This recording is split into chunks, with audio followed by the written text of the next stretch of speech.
Welcome to Yarnspirations.com. In this video, I want to talk a little bit about how to keep your work straight in crochet.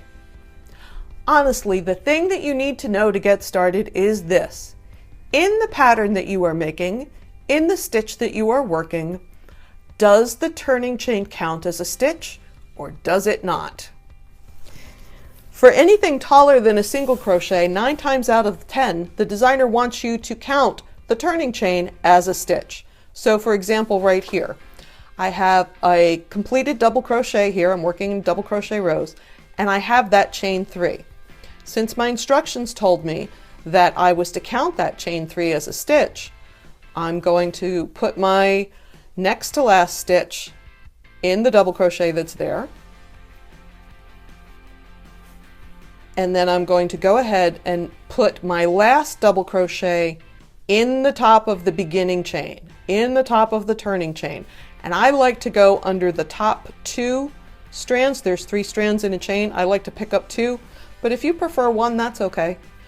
As long as you're internally consistent in your project, it will be just fine. So one of the things I also want to do is I want to count my stitches on every row until I'm sure that I have the ones I wanted. Now I know that I have 8 stitches in my row. So I have 1, 2, 3, 4, 5, 6, 7, 8. So I know I'm good. And I'm going to chain 3 turn. Now remember, we're doing chain 3 turn in this video. Your pattern might be chain a different number and turn. Now, since I'm working a pattern that told me that that chain 3 counts as a stitch after I turn, since this counts as a stitch, I'm not going to put a stitch in that very first double crochet. I'm going to let the chain replace that. So I'm going to put my number 2 stitch in the top of the next double crochet. So that's 1, 2, I would go 3, 4, 5, 6, 7, and then my 8th stitch would be in the top of that turning chain. So think about whether your turning chain counts as a stitch or not. If it does, make sure you're treating it like a stitch.